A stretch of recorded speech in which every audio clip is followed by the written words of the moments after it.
Hi, Paul here from Photogenius. Now, I'm not in Australia today. I'm on the south coast in the UK. This is a place called Brighton. This is a place I absolutely love, and I'm only here for a couple of weeks, taking photos, doing some photography tuition, and Brighton was on my list of places to come. I've had a great day. The sun has been shining. I've been taking photos, walking around using my Fujifilm X100S, and now as the sun is going down, I'm going to take some photos at the beach using this. This is a filter kit kindly lent to me by Athabasca. Not sponsored by these guys, they haven't paid me to do this video, I just wanted to test it out.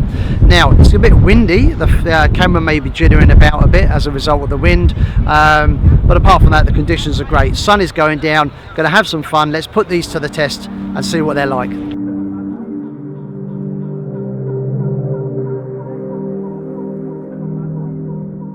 Now, that introduction was filmed in Brighton on the south coast of the UK. Fabulous place, but it was very windy. I think you could hear that in the introduction. So I decided to cut the video short, and it's now the next day. And I'm now in Richmond Park, which is one of the royal parks in, or just on the outskirts of London.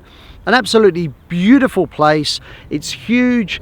Deer run freely amongst the park. They are amazing. I actually got married just around the corner here in the park as well. So I absolutely love this place. And in this video, we're going to talk about filters, and we're going to cover two filters in particular. We're going to look at a polarizing filter, and we're going to look at a neutral density filter.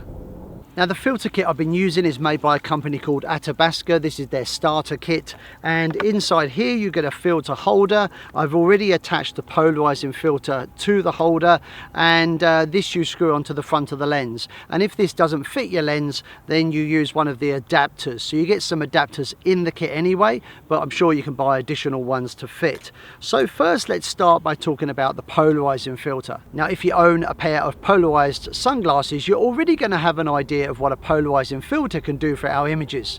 If I pop these on, the glare has now gone. The sun is beating down on me. The sky was very bright, but with these polarized sunglasses, that glare has now gone. Plus, the grass, the trees are a lot more lusher looking. It emphasizes green colors. The sky looks bluer, and the clouds are more defined. So a polarizing filter can do the same thing as a good pair of polarized sunglasses. It will just calm down those bright spots. It'll make clouds more defined. It will make the sky look amazing. It really is an incredible filter, and obviously it's very popular with people that like to shoot outdoors. Plus, it helps to reduce reflections on reflective surfaces. So if you're shooting near water, it will take the sheen off the top of the water. If you're shooting through glass, maybe somebody wearing glasses, used correctly, it can get rid of reflections. It is a really awesome filter, but particularly if you like taking photos outdoors.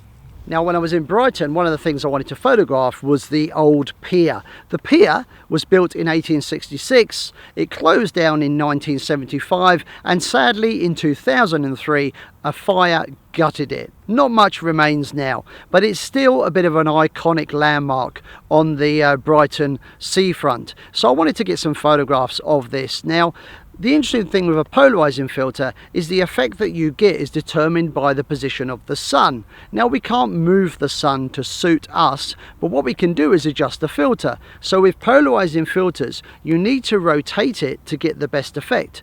With this filter in place in the filter holder, all you need to do is turn the little wheel on the side, and this will adjust and turn the filter. Turn it until you get the best effect. It's as simple as that. But it is more effective generally if you've got a bit of sunshine. Now, the only minor thing about using a polarizing filter is they are quite dark, so you will lose a little bit of light. But if you like landscape photography, chances are you're using a tripod anyway, so you can easily slow down your shutter speed or adjust your aperture to compensate for that anyway. If you're interested in finding out more about these filters, I'll put a link in the description below the video. Now, the next filter we're going to look at is a neutral density filter. The N stands for neutral. It's a neutral grey colour, so that's not going to affect the colour of your picture. The D stands for density, and because the filter is dense and dark, it can be used to slow light down. So for example, this is not a solid ND filter, this is a graduated ND filter, so it's only dark at the top half of the frame.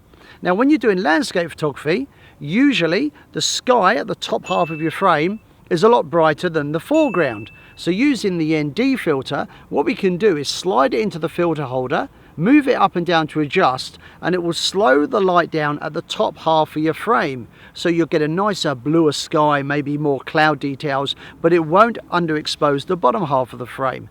Really useful for landscape photography. Now this particular one doesn't come with the starter kit.